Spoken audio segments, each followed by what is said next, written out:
Hello, good afternoon. Welcome to Joan's Sewing Room. I'm Joan. Today I am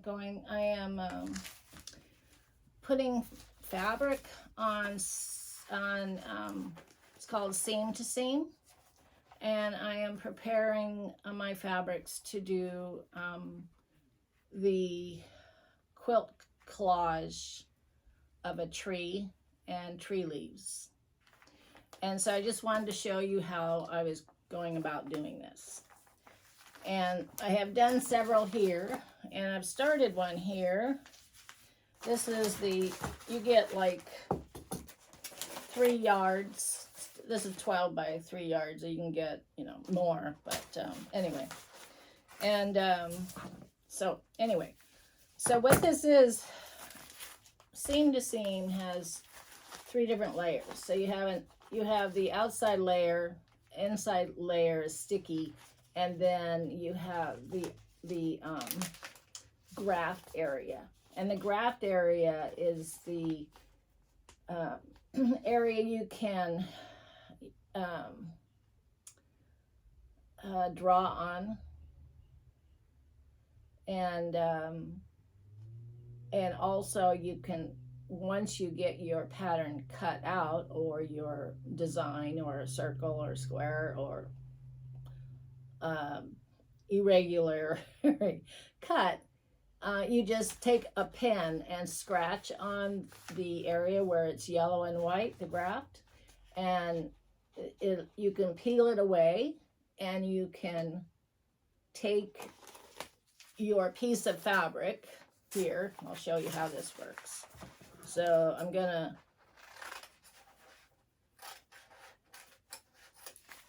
cut this off. This is like a 2 by 2 square. And I am going to take a pin. I just happen to have one here.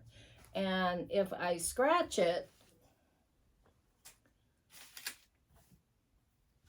like this backing here is white and yellow, it's the graft, will peel off. And so your fabric now is sticky on one side, and then you have your fabric. So I can apply this to my tree, or actually to I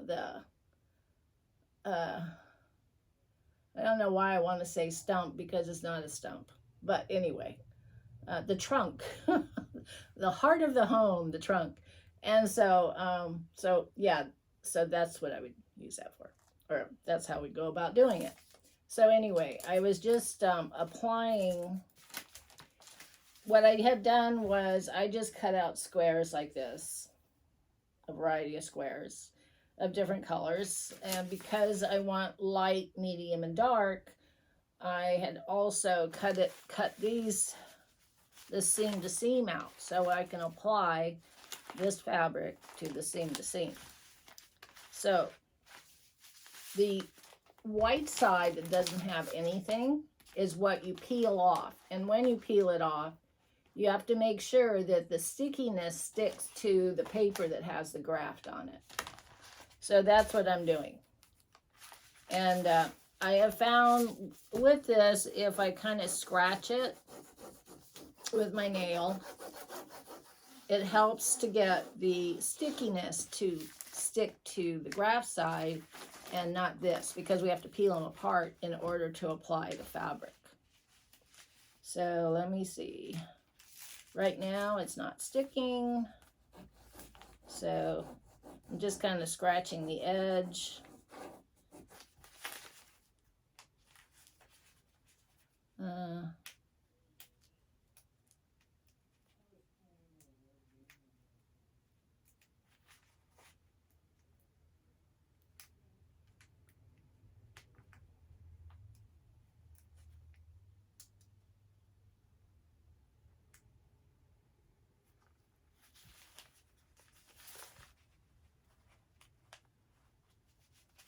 So just bear with me with this. Yep, not getting there. So sometimes if one corner doesn't work, then you maybe go to another corner. It's kind of like, you know, when you peel off the paper off of contact paper, you know, that sort of thing for drawers or whatever. So it's similar to that, but this is 3 layers. Okay, let me try another corner. See if it'll work on this one.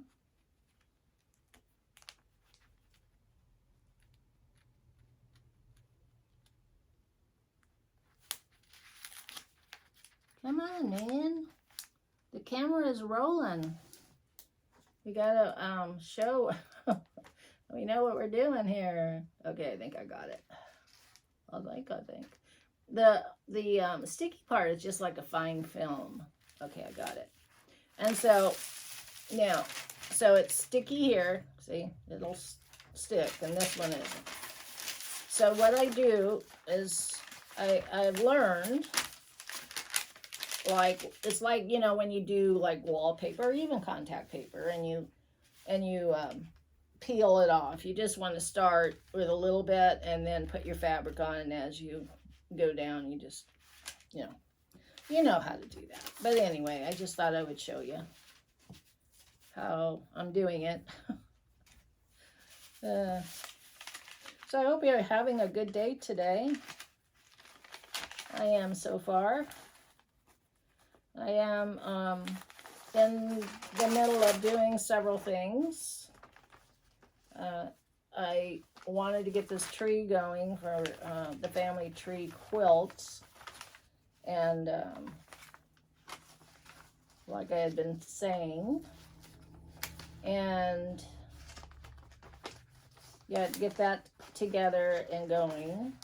And then also I am working on more bags, you know, like the crossbody bags that I did a video on. And also I wanted to start making really large bags, or bags from upholstery fabric. And so today I picked up some remnants on upholstery fabrics, and I can show you. I kind of like, you know, I hate to say this, but I'm kind of a little burnt out on quilts. I do have like 4 quilts to make, and last year I did 14 quilts in 2 years. So I'm just now like thinking, you know, I know I can do them. It's just that I feel like I need a little break right now, and I'm finding more interest in, well, this quilt that I'm doing here. I mean, each quilt is different when I do a quilt. They're all different. And like I said, I don't do traditional quilts. So I might take a traditional pattern, but then I turn the pattern. Like when I did the quilt for my granddaughter, Maddie, it was a flying goose or geese pattern. And that was, when I first saw that, I thought, you know, I really don't like that. I mean, you know, it's cool. It's supposed to, you know, when you look at geese in the sky and you see, you know, like you see them and they're all flying together, like in a roll. So the triangles are supposed to represent the geese. And so I thought, well, that looks cool. But to me, I mean, it makes a beautiful quilt. I'm not putting the quilt down or the pattern. But to me, it's not enough. I always like to go one step further. And so when I did the flying geese pattern, I thought, okay, let me check this out. So there was this technique how to make the actual pattern of the flying geese by cutting, let's see, how did I do it? Anyway, by cutting fabric and making triangles and sewing them together, and then you get down to 4. So it's like you start off with a 10 by 10 size piece of fabric, and then you cut it from triangle to triangle, and you sew those together, and then you go triangle, triangle, and so you have 4 flying geese, which is cool. I didn't want to do just geese flying in the air, so to speak. You know what I mean? So I wanted to use that, and I started messing with it, and I thought, oh, I could turn these geese into looking like stars or diamonds. And or yeah, that was what, stars or diamonds. And so I thought, well, that's cool. And then, as I continued on it, then, that's when I was also thinking of all the different ideas I could put in the stars. Like Maddie was into soccer and they won championships, so I put that jersey in the star. And she loves surfing. Well, I put that in a diamond.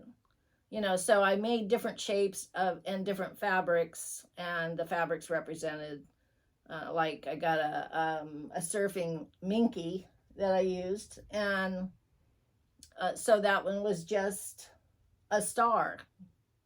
Was it a star? No, it was a diamond. But anyway, it was just the minky. And then I came in with like a flannel. So the minky was in the middle, the flannel was around the outskirts. Anyway, I know I'm just kind of running my mouth off, but I'm just explaining that I like to change things around. And so anyway, let me get this fabric on here. So, I'm not doing too good here. I've run off on the side, so let me peel it off and redo it. So this quilt, I do have a tree. I do have a tree scribbled over there, and it looks like maybe a toddler's. I think my grandson, he's 6, can draw better than I. I should have had him come over and draw me a tree. But I've been looking at different trees and the trunks, and so I kind of came up with several different ideas. I just didn't want, your traditional tree. I wanted maybe like a jointy tree, like, what is it? A whispering, no, let's see, a pepper tree. A pepper tree, they're huge, of course, they grow huge, but their trunks are kind of like disjointed. It's kind of like a horse's leg. When you look at a horse's leg, the elbow is kind of disjointed from the regular leg. So in a way, that's kind of like where I was going with this tree.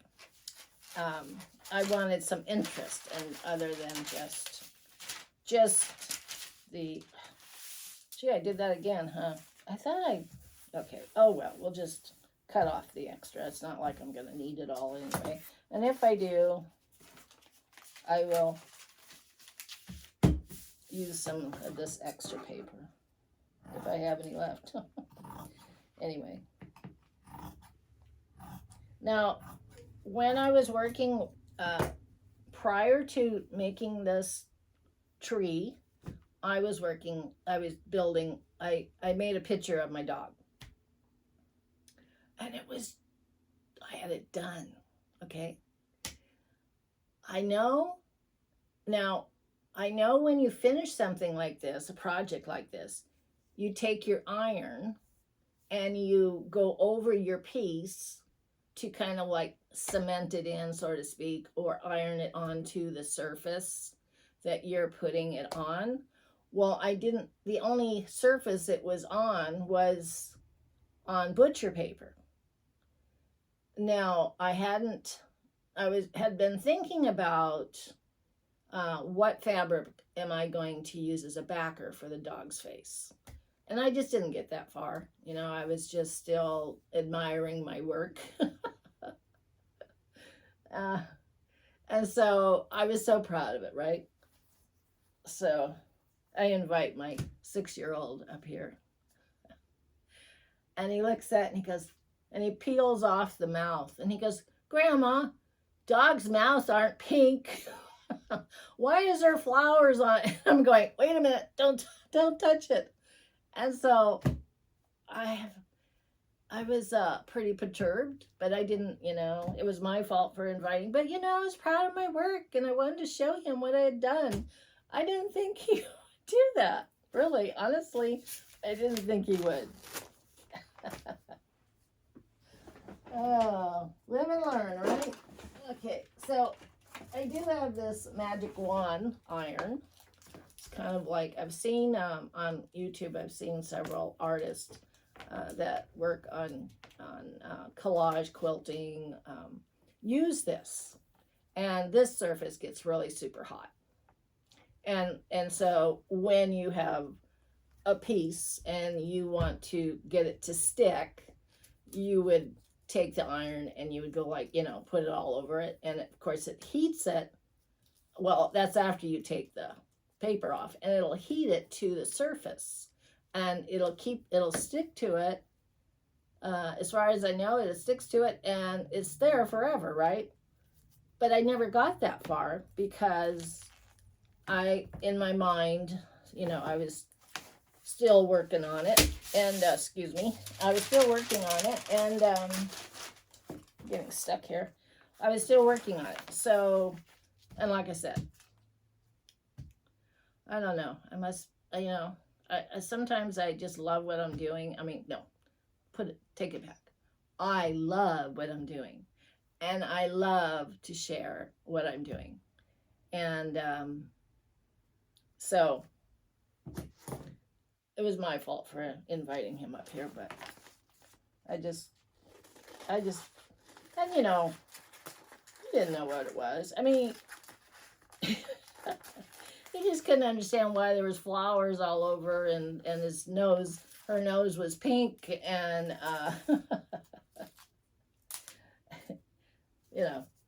he had no clue what I was doing. Put it to him. And it's funny how art can be what I see and I do might not be something you see what I'm doing. You're thinking, what the heck is she doing? So usually when I'm making something, like if it's a quilt or something, I always run it past my friend. And she tells me truthfully if I got something here or nah. Or she'll tell me, maybe if you do this or that, this'll, because she's an ex-quilter, so she knows, and she likes to help me out. Or sometimes she'll just doubt me and say, I don't know, Joan. That's like when I started working with, I always point to Madison's quilt because Madison's quilt was the first quilt, the actual quote unquote quilt that I made a piece quilt, you know what I mean, like using a traditional, I'm trying to think of the word, but I can't think of it right now. It'll eventually pop out of my brain or my mouth or something. But anyway, and you guys are probably going, come on, Joan, you can spit it out. Anyway, so I always refer back to hers quilt because I did a lot in that quilt. I did embroidery. I embroidered a horse and a dog, and the fabric here, the picture here doesn't do much justice because there's a picture of her surfing in there. There's a picture of her doing a gymnastic pose that she didn't like, but I used it anyway. So there's sewing and cooking, and so all the little things that she likes, and that's just part of the things. I didn't do any snowboarding. She does snowboarding and skiing, and in fact this week she's in Paris, so soccer, softball, she's really into soccer. I think there's like her third or fourth year in soccer, and she's just an awesome girl, and she just and she's also done water skiing. I mean, she picks up on things really quick, and she has done ballet, and dance. So, you know, her parents always just kept her really busy. Swimming. They had her learn how to swim when she was like 3 months old or something. She had swimming lessons. Anyway, yeah, so she's always been very active, and they've always kept her very active, which is a good thing. You know, it's such a difference between our world and their world. You know, when we grew up, I just remember, well, my husband and I, we supported our kids in any way they could. You know, I mean, in whatever way we could. It's like my oldest daughter, she was into dance at the high school, and she was a Royalette dancer, and they would compete with other schools in Oregon. And then in the fall, they would go with the marching band, and they would do the flag work. And so for 4 years, I had become president of the Royalette dance team. And always there to support my daughter, even though she didn't want me there. It was like, Mom, don't let them know you're my mom. I was like, okay, I won't say a thing. She goes, and don't talk. You know, things like that. We would travel with the team, and I don't know, I guess she was, you know, she's at that age, you know, they get that age where they're kind of embarrassed of you, you know, or whatever, I don't know. And I'm sure I was that. Well, when I grew up, it was totally different. It was back in the 50s. And I just remember when I went to Bay Park Elementary School in San Diego. It was below Claremont. And I was born with one leg shorter than the other. And I don't know, you've probably seen people like that.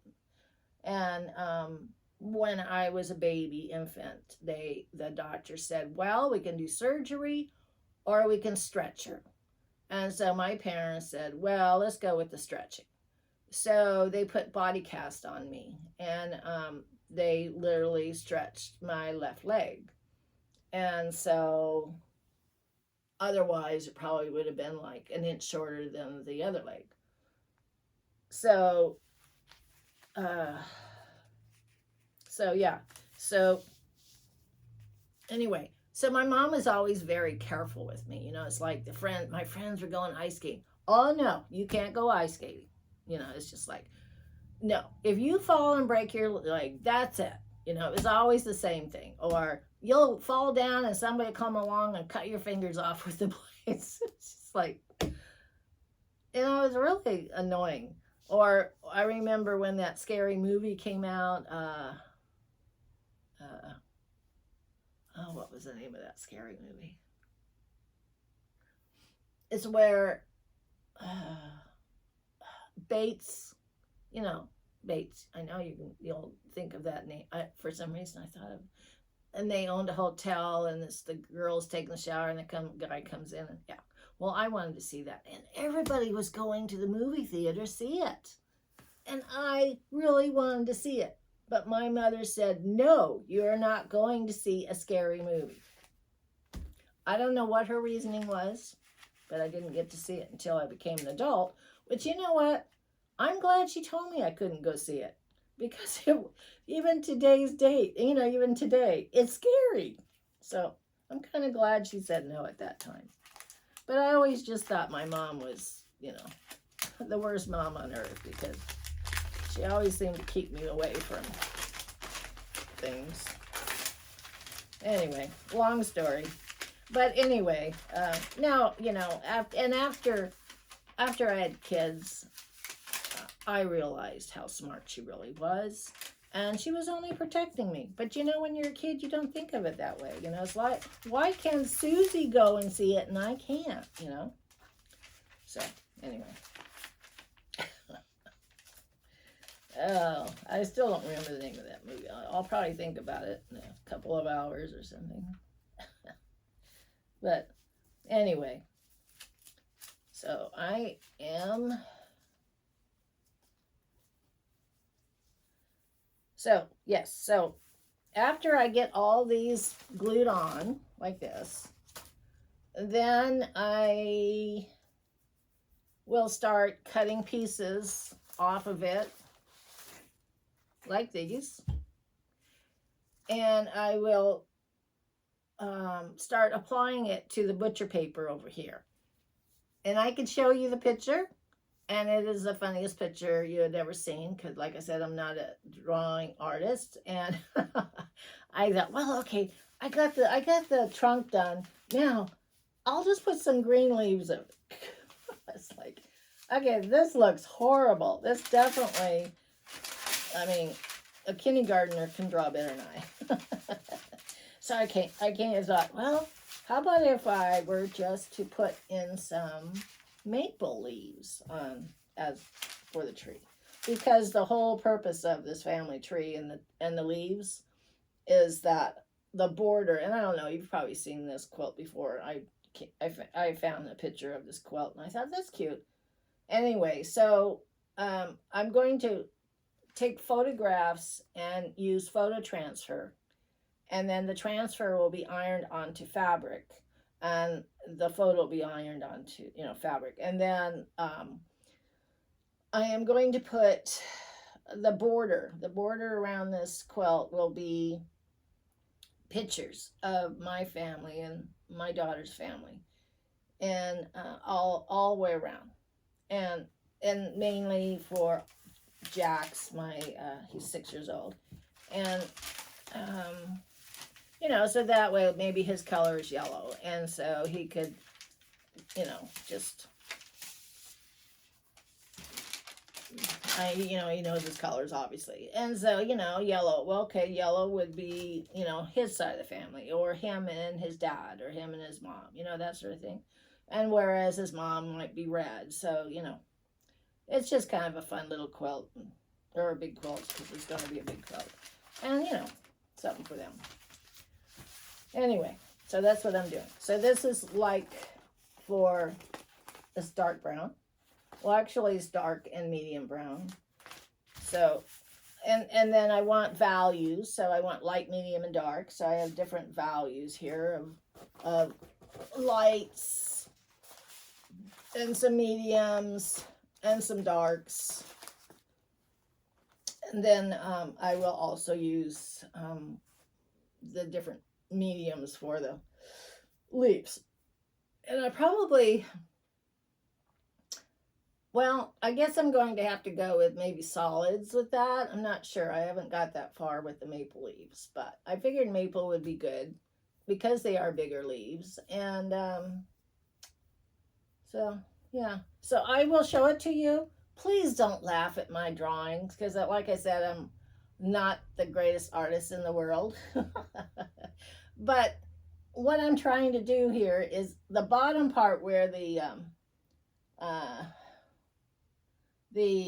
trunk is, it's a split trunk too. So the bottom part is where I'm obviously going to put all this fabric. And what I could do here is I could,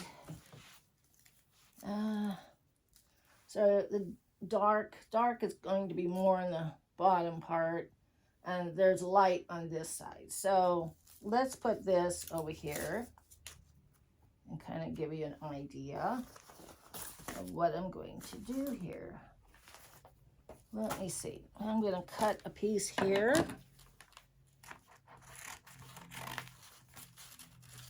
And with this, you can cut whatever shape you want. I don't want to go too small. I don't want it to look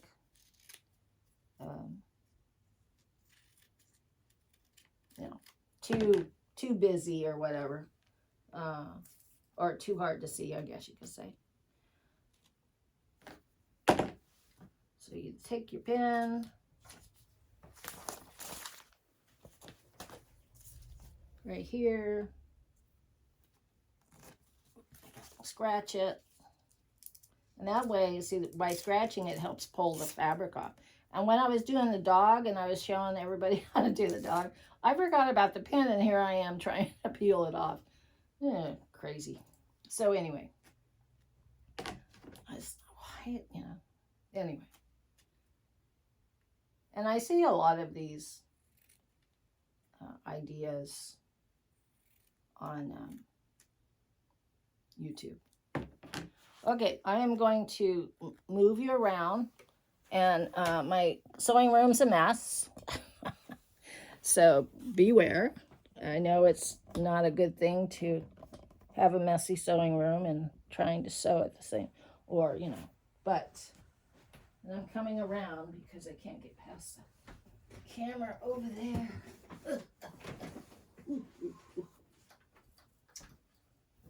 Okay, so this is my lovely tree. I don't know if you can see it. And so, anyway. Okay, so right here is the trunk, the bottom trunk of the tree. Okay, and this tree, this part down here is dark. So I'm just going to put a dark piece right here. So that's how you get started. And then up here is light, light, light, light. But this is medium. So I'm just going to put a medium here. So this is how you get started. And you're using values. Let me sit here. So you're using values. And so, like I said, here would be dark because the two trunks are coming together. And this trunk would be shading that. So it's going to be darker. And it's also determines on how the sun is coming across the tree. So I figured we'd go light, medium, dark, and then there'll be some light, you know, a little bit of light from here on that trunk. And yeah, just go like that. So I hope you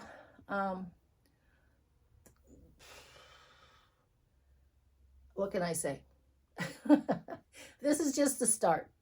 And I just wanted to share this idea with you. And I know I had been talking about it. And I wanted to show you that I am starting it. And I am also making a diaper bag.